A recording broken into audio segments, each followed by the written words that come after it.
अभी कुछ वक्त पहले ही तो पता चला था मुझे ये नया सा शब्द, high grade neuro endocrine cancer. मेरे लिए एकदम नया नाम। डॉक्टर प्रयोग करते रहे, इलाज करते रहे, लंदन, अमेरिका और मुंबई।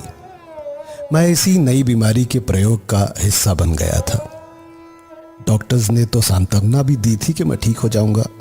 मैं वापस लौट भी आया था।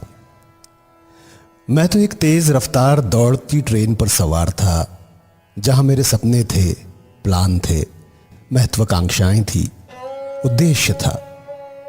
मैं पूरी तरह से व्यस्त था और तभी अचानक किसी ने मेरे कंधे को थपथपाया। मैंने मुड़कर देखा तो वो उस ट्रेन का टीसी था।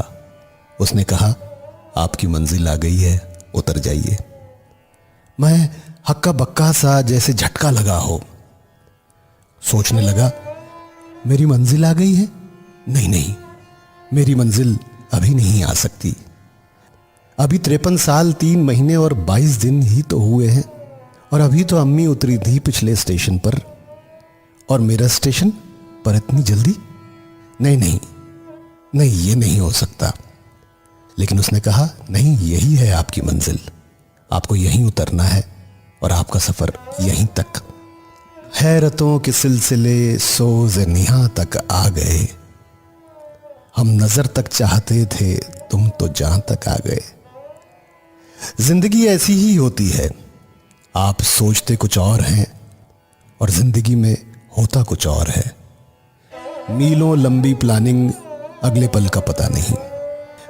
मैंने तो एक लंबी लिस्ट बनाई हुई थी।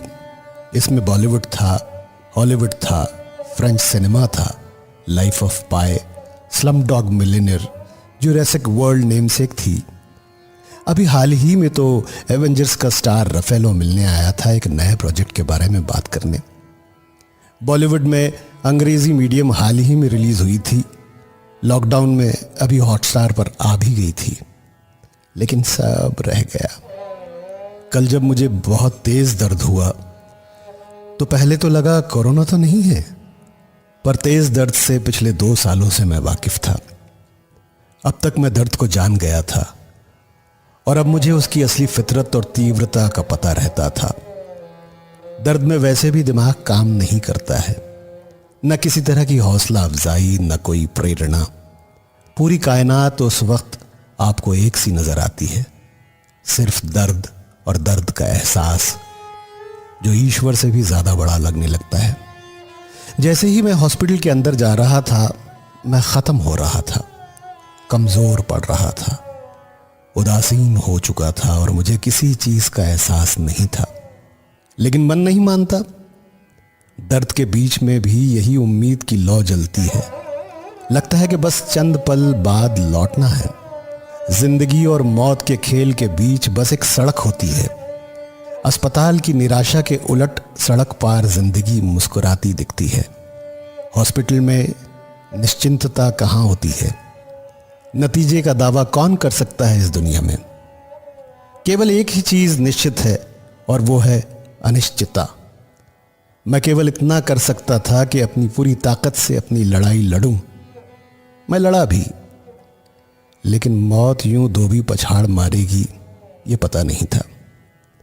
सफर खत्म होते होते अलविदा कहने के वक्त कैफी साहब की नज़में अपने पर कुछ यूं याद आई। रहने को सदा दहर में आता नहीं कोई, जैसे मैं गया ऐसे भी जाता नहीं कोई। आपका इरफान।